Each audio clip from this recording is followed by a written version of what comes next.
भगवान श्री राम के नारे के पीछे छुपते हैं, कभी भारत माता के नारे के पीछे छुपते हैं। ये कायर मर्द नहीं है, ये नामर्द लोग हैं। और भारतीय जनता पार्टी के लोग चुनाव में इस्तेमाल कर लेते हैं श्री राम का नारा और ये सब कुछ कर लेते हैं। तो मनोज तिवारी का बयान भी सुन लीजिए, फिर इनका भी खुलासा करते हैं। रामायण के अनुसार करते हैं इनका खुलासा कि जो राशिद अल्वी ने बयान दिया था कि जो राक्षस किस्म के लोग होते हैं वो तुलना कीजिए प्रधानमंत्री मोदी के साथ। क्या ये तीनों गुण इनमें हैं? ये अशुभस्य शीघ्रम करते हैं, शत्रु को हमेशा नालायक, बेकार, विपक्षी दलों को किसी काम का नहीं समझते, कोई तुच्छ नहीं होता, सबको तुच्छ समझते हैं।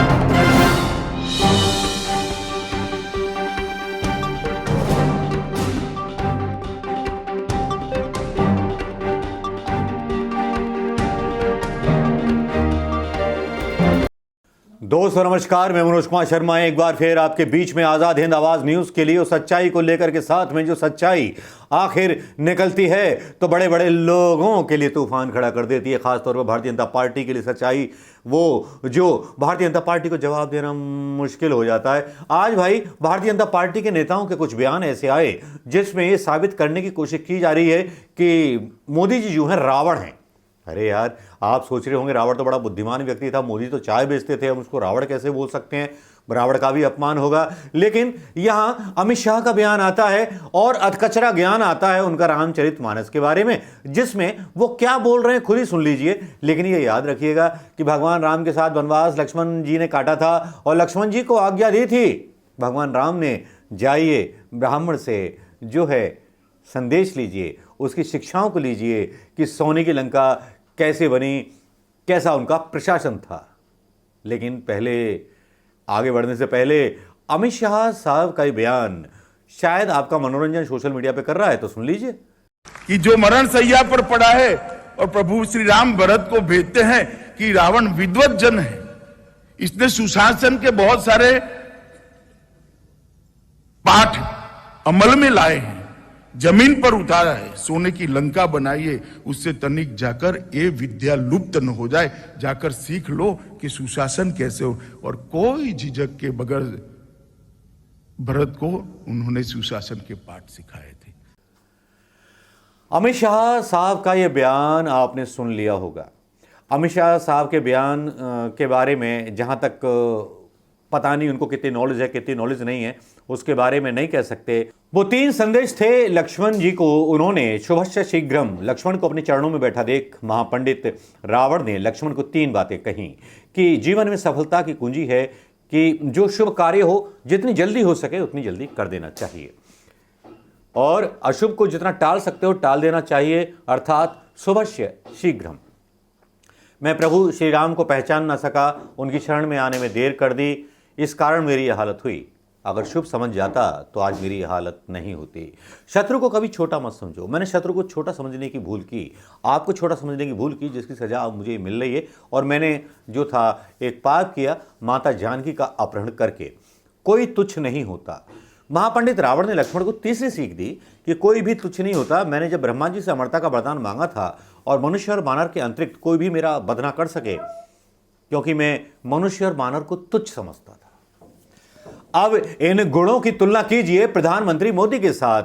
क्या ये तीनों गुण इनमें हैं? ये अशुभस्य शीघ्रम करते हैं, शत्रु को हमेशा नालायक, बेकार, विपक्षी दलों को किसी काम का नहीं समझते, कोई तुच्छ नहीं होता, सबको तुच्छ समझते हैं। तो भाई उल्टे गुण हैं रावण से अलग हमारे मोदी जी के।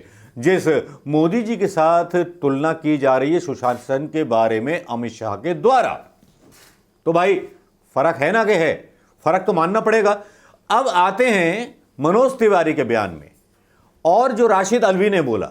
मनोज तिवारी ने आज का एक बयान आया जिसमें यह बोला कि कांग्रेसी तो जो हैं जय श्री राम बोलते ही नहीं है, जय श्री राम से नफरत है और भारतीय जनता पार्टी के लोग चुनाव में इस्तेमाल कर लेते हैं श्री राम का नारा और ये सब कुछ कर लेते हैं। तो मनोज तिवारी का बयान भी सुन लीजिए, फिर इनका भी खुलासा करते हैं। रामायण के अनुसार करते हैं इनका खुलासा कि जो राशिद अल्वी ने बयान दिया था कि जो राक्षस किस्म के लोग होते हैं वो भगवान राम के सहारे और साधु भेष में सीता का अपहरण करते हैं। तो आज भारतीय जनता पार्टी हिंदुत्व के पीछे छुप करके, हिंदुत्व का नारा लगा करके, जो हिंदुत्व है ही नहीं, हिंदुइज्म की बात नहीं करता, सावरकर के हिंदुत्व की बात करता है, जिसके बारे में बहुत सारी क्लियर चीज राहुल गांधी बोल चुके हैं, उनके ऊपर भी ट्रेंड हो रहा है। लेकिन आज यह जानने की जरूरत है हर हिंदुस्तानी को कि असली रामायण में क्या लिखा है और क्यों, किस तरह से छल किया गया राक्षसों के द्वारा श्री राम का नाम लेकर के।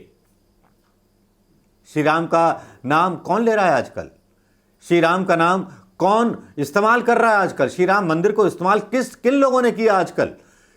कौन लोग हैं जो इसमें के व्यापार से जुड़े हुए हैं, अनीति के साथ जुड़े हुए हैं? कौन लोग हैं जो हर व्यक्ति को छोटा समझते हैं? कौन लोग हैं जो हर व्यक्ति को तुच्छ समझते हैं, जो दलितों को, आदिवासियों को उनका अधिकार नहीं देते? कौन लोग हैं वो? तो मनोज तिवारी का यह बयान जब आता है तो इस पर भी हम खुलासा कर देते हैं कि मैं आपको एक प्रसंग की तरफ ले जाना चाहूंगा। प्रसंग है जब माता जानकी का अपहरण हुआ तो मामा मारीच के पास रावण पहुंचा, बोला कि तुम जो है हिरण बन के जाओ, मतलब सेटिंग बिठाने, पॉलिटिक्स, कूटनीतिज्ञ बहुत बड़ा था रावण, इसलिए लोग डरते थे उससे। प्रपंची भी था, इसलिए लोग डरते थे। लोगों को अपने प्रभाव से प्रभावित कर लिया करता था, लोगों को डरा दिया करता था। तो चारण भक्त वगैरह सब उसी की गाना गाते थे। तब रावण पहुंचा मारीच के पास और मारीच को उसने डराया। मारीच कौन था? रावण का रिश्तेदार। उसको डराया कि या तो मैं तुम्हें मार दूंगा या तुमको जो है मेरे प्लान में हिस्सा लेना होगा। मारीच जो था बोला कि इस अधर्मी के हाथ मरने से अच्छा है कि भगवान श्री राम के हाथ मेरी मृत्यु हो जाए। उसने वो बात स्वीकार कर ली, लेकिन मरते मरते निशाचर का जो गुण होता है वो भूला नहीं। जब भगवान श्री राम ने उसको तीर मारा, उसका पीछा करते हुए सोने का हिरण बन के गया था, जिसको देख करके सीता जी मोहित हो गई थी कि मुझे इस हिरण की खाल चाहिए। मैंने कहा गांधी जी बुरा लग रहा होगा, सॉरी, हिरण की खाल चाहिए। उस जमाने में वन मंत्रालय या इस तरह की कोई चीजें नहीं थी। लोगों का जो जीवन आहार था वो शाकाहारी नहीं था, मांसाहार था। ठीक, गेहूं भी शायद कोई उगाना नहीं जानता होगा उस समय, या उगा लेते होंगे तो अलग बात है। तो भगवान राम ने उसको मार दिया। मरते मरते मारीच ने जो था छल खेला और उसने सीधे आवाज बदल करके आवाज दी, हे लक्ष्मण, हे सीते, रक्षाम। सीता माता ने लक्ष्मण को बोला कि जाइए। लक्ष्मण को सीता जी की चौकीदारी पर छोड़ गए थे भगवान राम, बोला था कि निकलना मत, लेकिन लक्ष्मण को उल्टा सीधा बोलने लगी माता जानकी बोलने लगी, आपके विचार गलत हैं, आप चरित्रहीन हो। दुनिया भर के आरोप लक्ष्मण पर लगा दिए। लक्ष्मण गुस्से में आए, लक्ष्मण रेखा खींची और चले गए। अब जब लक्ष्मण रेखा खींच गए तो फिर आया भगवाधारी। वो भगवाधारी दाढ़ी बढ़ा करके जटाजूट बांधे हुए रावण, और उसने भिक्षा के लिए मांग की। सीता जी को श्राप का डर दिखाया और सीता जी को मजबूर किया कि वो लक्ष्मण रेखा पार कर लें, क्योंकि वो निशाचर तो पार नहीं कर सकता था। लेकिन उसने भी दरवाजे पर पहुंच करके हर हर महादेव और जय श्री राम के नारे लगाए थे भिक्षा मांगने से पहले उस भगवाधारी ने। जिस तरह से आज के भगवाधारियों ने सत्ता पाने के लिए भगवान जय श्री राम के नारे लगाए और सबके नारे लगाए। अब सीता के सामने धर्म संकट था। लक्ष्मण रेखा से बाहर निकली और उनको उठा करके वो पापी ले गया। जटायु का बलिदान हुआ। लेकिन रामचरितमानस में काफी ढंग से लिखा गया है मारीच के बारे में। लक्ष्मण कर प्रथम ही ले नेमा नामा, पाछ सुमरे सी मन महु राम, प्राण तजत प्रगटे सी निज देहा, सुमरे सी राम समेत सनेहा। पहले लक्ष्मण जी का नाम लेकर उसके पीछे श्री राम का स्मरण कर करके उस राक्षसी शरीर को प्रकट किया और उसने अंतिम प्राण त्याग दिए थे मारीच ने। भगवान राम के प्रति प्रेम था या नहीं था, लेकिन महिमा मंडित किया गया कि भगवान राम के मन के लिए मन में श्रद्धा थी, लेकिन छल तो उसने किया रावण के कहने पर। और अंतकाल में उसने इतना बड़ा छल किया कि मतलब सीता जी को चुरा लिया। राम का नाम उसने भी लिया था। जो देश को धोखा देना चाहते हैं या देश की जनता को ठगना चाहते हैं तो देश के जज्बातों के साथ खेलते हैं। जो उस समय रावण की सेना ने किया था वही काम भारतीय जनता पार्टी की संघी सेना आज कर रही है, जिसका खामियाजा पूरे देश को भुगतना पड़ रहा है। भगवान श्री राम के नारे के पीछे छुपते हैं, कभी भारत माता के नारे के पीछे छुपते हैं। ये कायर मर्द नहीं है, ये नामर्द लोग हैं। अगर इनमें हिम्मत है तो एक बार आएं, सामना करें अपनी विचारधारा के साथ, आइडियोलॉजी के साथ। भगवान राम के बारे में जिनको ज्ञान नहीं, भगवान राम की रामचरितमानस के बारे में जिनको ज्ञान नहीं, जो निशाचरों के बारे में राशिद अल्वी ने कहा कि निशाचर जो थे नाटक करने के लिए भगवान राम का नारा लेकर के लोगों को ब्लैकमेल किया करते थे कि हम तो आपके साथ हैं, आपके साथ हैं। तो ऐसे लोग काफ़ी हैं जो भगवान श्री राम की कृपा और झूठा नाम लेकर ही तर गए। लेकिन यहाँ एक बड़ी इंपॉर्टेंट मैं आपको बात बताना चाहूँगा। इंपॉर्टेंट बात इसलिए क्योंकि भगवान राम ने कुछ ऐसी बातें कही हैं जो काफ़ी ज़्यादा हम लोगों का मार्गदर्शन कर सकती हैं।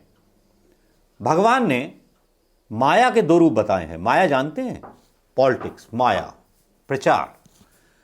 2 रूप बताएं, एक विद्या का और एक अविद्या का। एक दुष्ट अतिशय दुख रूपा, जावस जीव पराभव कूपा, एक रचई जग जुन बस जाओ, जाके प्रभु प्रेरित नहीं निज बल जाके। अविद्या रूपी माया जीव को लक्ष्मण जन्म मरण के बंधन में पड़ा रहता है। अविद्या मतलब जो अज्ञानी व्यक्ति होता है वो बस इसी में पड़ा रहता है, हिंदू मुस्लिम सिख ईसाई मार दो काट दो। लेकिन जो समझदार व्यक्ति होता है वो इन चीज़ों से बचता है। यह है मेरी असली रामायण, यह है वो असली रामायण जो हिंदुस्तान की तारीख को लिखती है। यह है वो मेरे मर्यादा पुरुषोत्तम राम जो आपस में बैर करना नहीं सिखाते। यह है वो मेरे मर्यादा पुरुषोत्तम राम जिनकी चौपाइयाँ महात्मा गांधी गिनते थे। ये है वो मेरे मर्यादा पुरुषोत्तम राम जिन्होंने कभी निर्दोषों की हत्या नहीं की। ये है वो मेरे जय श्री राम जिन्होंने कभी भी अपने राज्य में दंगा नहीं होने दिया। लेकिन रावण रूपी के बराबर भी आदमी नहीं है। कहाँ रावण कहाँ मोदी। अरे भैया सोच तो लेते, रावण के जमाने में, रावण के देश में, श्रीलंका में कभी दंगे नहीं हुए। दंगे हुए हों तो अमित शाह रिकॉर्ड और मनोज वगैरह बीजेपी के लोग रिकॉर्ड लेकर के आए और बताएं। लेकिन इतना तो तय है कि अज्ञानी भारतीय जनता पार्टी के लोग, एक नचैया है मनोज नाम का, जो रामायण का उसने RAMAN पूरी स्पेलिंग याद नहीं हुई, रामचरितमानस की कितनी तरह से लिखी गई, कितनी बार पढ़ी गई और कितने लोग इसमें श्रद्धा रखते हैं, शायद इसको इसके बारे में पता नहीं होगा। और अमित शाह ने तो आज कमाल कर दिया, लक्ष्मण की जगह भरत जी का नाम ले दिया। तो भैया इन लोगों को झेलना है तो भक्त झेलेंगे, हम तो नहीं झेलेंगे। लेकिन मोदी की तुलना रावण के साथ करना क्या आपको उचित लगता है? क्या वाकई में सही है? और अगर सही है तो समझता हूं कि रावण राज आ गया है। अमित शाह ने तुलना कर दी है मोदी की रावण के साथ, जो दूसरे की पत्नियों का अपहरण करता है, मतलब इज्जत का, जनता की इज्जत का, सत्ता का।